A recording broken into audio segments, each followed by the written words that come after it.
Nah, teman-teman, kenapa sih penting untuk kita memperhatikan apa yang ada di sekitar kita, apa yang terjadi di sekitar kita? Karena dari situlah kebiasaan bermulai. Ada petunjuk-petunjuk di sekitar kita, teman-teman, yang tanpa sadar ataupun sadar mengarahkan kita untuk melakukan sesuatu. Misalnya nih, teman-teman, ada orang yang setiap kali pulang ke rumah, dia duduk di sofa dan kemudian dia taruh tasnya dan dia nonton TV. Waktu ditanya, kenapa lu nonton TV? Apa yang lu mau nonton? Gue juga nggak tahu, pokoknya gue cuma nonton aja. Nah, sebetulnya teman-teman, ini adalah satu kebiasaan. Kebiasaan apa? Kebiasaan nonton TV. Dimulai dari mana? Petunjuknya adalah keberadaan remote di sofa. Jadi setiap kali dia ada di situ, duduk, tangannya udah refleks gitu. Jadi seolah-olah kayak udah otomatis ambil terus kemudian nyalain TV. Nah, ini adalah efek dari petunjuk, teman-teman. Sama juga ketika kita ngelihat ada makanan, ada camilan di meja, dan kita ambil, kita buka, terus kemudian kita mulai ngemil. Apa yang membuat kebiasaan itu bermula? Atau kebiasaan itu terjadi? Karena ada cemilan dan kelihatan, teman-teman, di tempat yang sering kita lewatin. Kalau ada teman-teman juga yang buka kulkas, terus kemudian dibuka dan menemukan minuman-minuman favorit, percayalah teman-teman, itu semua jadi petunjuk buat kita untuk kita melakukan kebiasaan-kebiasaan kita. Nah, petunjuk di sini teman-teman nggak cuman bicara tentang apa yang kelihatan, tapi bisa jadi sesuatu yang kedengeran, sesuatu yang kecium, atau sesuatu yang kita rasakan. Kalau buat orang yang biasanya merokok, dan ketika mereka nggak ngelihat puntung rokok atau nggak ngelihat bungkus rokok, tapi mereka ngedenger aja orang nyalain rokok, atau orang lagi ngerokok dan mereka cium asapnya, itu bisa jadi petunjuk buat mereka untuk mereka jadi pengen ngerokok. Ada orang-orang yang terbiasa marah, terbiasa nangis, itu petunjuknya bisa jadi bukan sesuatu yang kelihatan, tapi sesuatu yang mereka rasakan.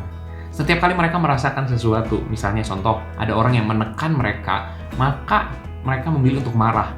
Dan ketika mereka marah, mereka dapetin satu kepuasan. Kepuasan itulah yang jadi ganjaran dan jadi petunjuk untuk kejadian-kejadian berikutnya. Kalau ada satu keadaan yang sama, satu perasaan yang sama mereka rasakan, mereka akan marah lagi. Dan itu terjadi berulang-ulang, teman-teman. Jadilah kebiasaan. Ada orang yang nangis pun juga sama kayak gitu. Ketika mereka setiap kali mereka merasa kesepian, mereka memilih untuk menangis. Dan ketika menangis itu membuat mereka lega, akhirnya otak mereka akan kasih tahu, nangis aja. Kalau kayak gitu, nangis aja. Nanti lo akan puas. Nah, itulah teman-teman kenapa beberapa kebiasaan hari ini terjadi dan kita alami. Jadi teman-teman, mulailah dengan menyadari, mempelajari petunjuk-petunjuk apa yang ada di sekitar kita. Karena kalau kita mau bangun satu kebiasaan yang baik, maka kita perlu menempatkan petunjuk-petunjuknya ada di sekitar kita. Dan pastiin teman-teman, petunjuk-petunjuk itu juga kelihatan, jelas, terlihat teman-teman. Kenapa penting untuk kelihatan? Karena 90% reseptor yang ada di otak kita itu digunakan oleh indera penglihatan. Jadi kalau misalnya ada teman-teman yang mau membangun kebiasaan minum air putih lebih banyak, teman-teman tempatkan sebanyak mungkin botol air minum berisi air putih itu di mana-mana di tempat kalian banyak beraktivitas. Di samping kasur pada saat bangun itu ada, terus kemudian di kamar mandi kalau perlu ada, teman-teman. Dan di meja makan pasti ada, di meja belajar, meja kerja juga ada. Kalau kalian suka bepergian, pasti di mobil juga ada. Dan itu akan membantu kita, itu akan jadi petunjuk untuk kita akhirnya minum lagi, dan minum lagi.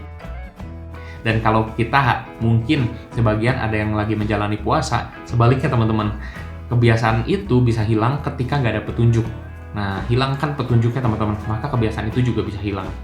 Pernah sekali waktu kamar mandi di rumah gue lagi direnovasi, dan timbangan badan yang biasanya gue pakai buat nimbang setelah mandi itu dipindahin tentunya. Dan ketika dipindahin, gue mandi di kamar mandi yang lain yang nggak ada timbangannya. Apa yang terjadi teman-teman? Kebiasaan yang biasanya gue lakuin sehari bisa 2 kali, ini seminggu pun gue nggak lakuin loh.